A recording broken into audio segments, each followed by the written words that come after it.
Hoy vamos a profundizar en esta explosión que se registró en el lugar llamado Subcentro, que está aledaño al Metro Escuela Militar, con el experto en sistemas de seguridad, Jorge Valdés. Muchísimas gracias por acompañarnos. Hola, encantado de estar con ustedes.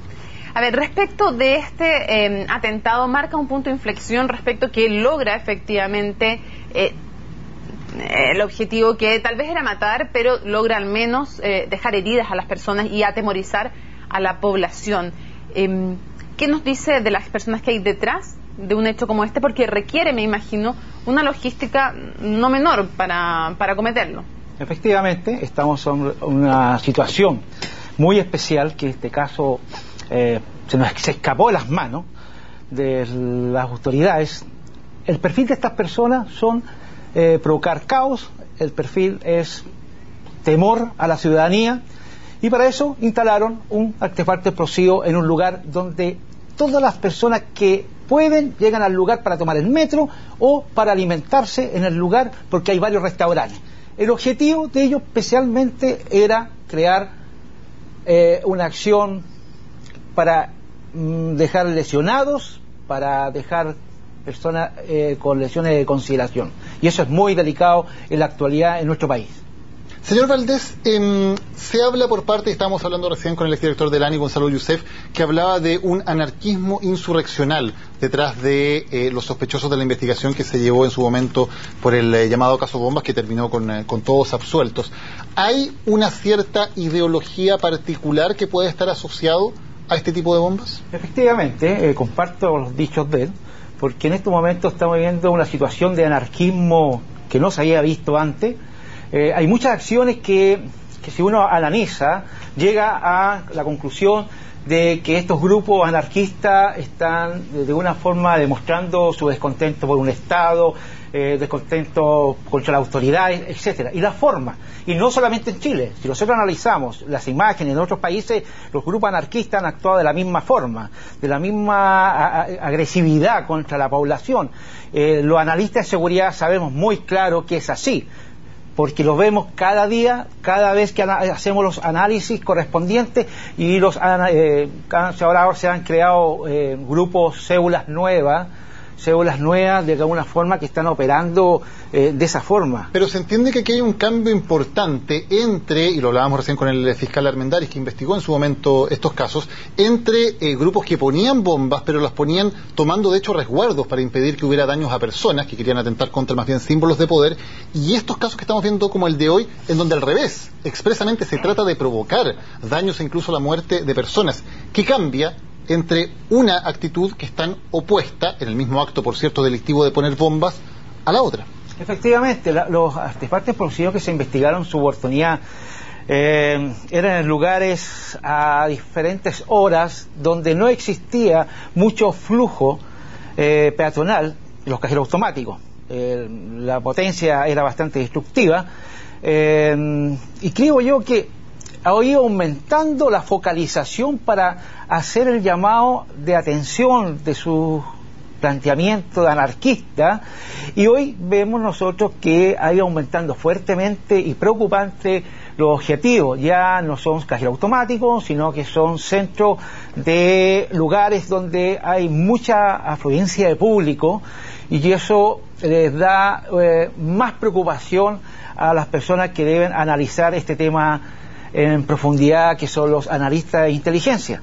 Aquí es importante que la ANI y los servicios de inteligencia policiales agilicen más rápida la investigación, porque si nos demoramos más, este grupo se va a disolver, se va a compartimentar y no vamos a tener ningún resultado. Estamos contra el tiempo. Como diría yo, hoy las policías no van a dormir.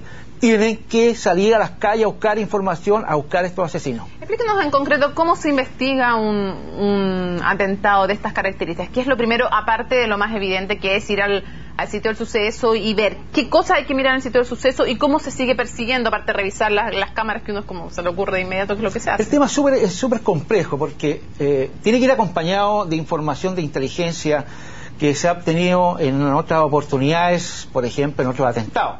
Y esa información se cruza más el hecho del momento, y de ahí se sacan los automáticamente algún perfil que podría existir. Si no tenemos una base de datos, estamos en cero. Y eso es delicado. Y yo creo que las policías hoy deben tener una base de datos de información desde los grupos anarquistas, grupos subversivos, etcétera. Para entenderlo, ¿usted cree que debieran tener o usted cree que la tienen? Yo, como especialista en inteligencia, pienso que deben tenerla. Si no la tienen y están trabajando recién, sería muy delicado este tema, porque esta situación de las bombas no son de hace días atrás, son de años y son más de 300 bombas. ¿Que la tienen quiénes? ¿Que la tienen los fiscales que han investigado los casos? ¿Que la tienen los organismos de inteligencia? ¿Que la tiene el gobierno? Bueno, eso debe tener los servicios de inteligencia, de Carabineros, Investigaciones y ANI también. Pero de la ANI se dice siempre que no se puede ocupar después en un juicio.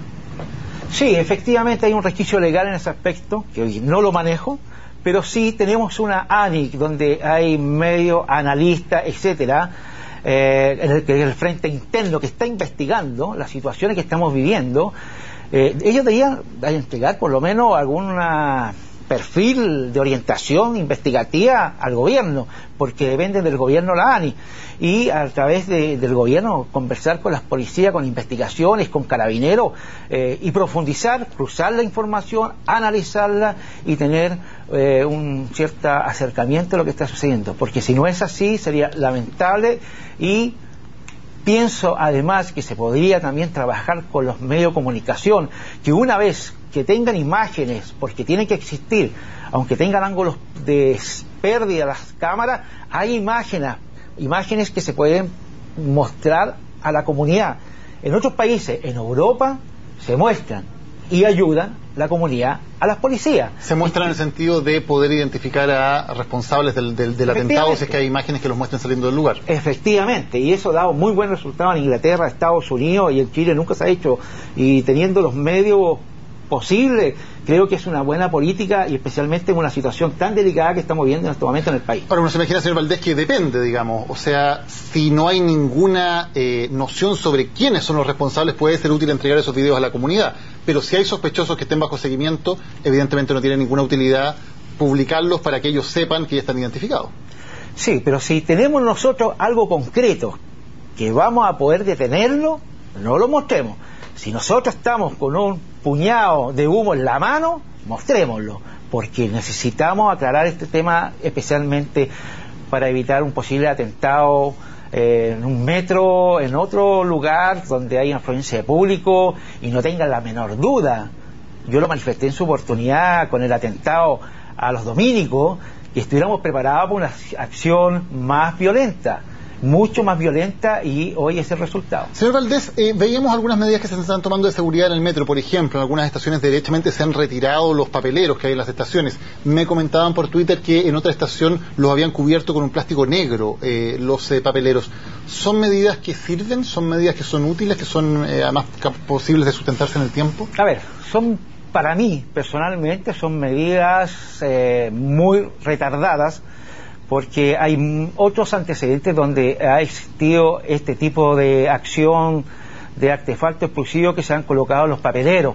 O sea, están reaccionando ante una situación que se produjo, y siempre es interesante en seguridad trabajar para la prevención, evitar que esto nos vuelva a suceder.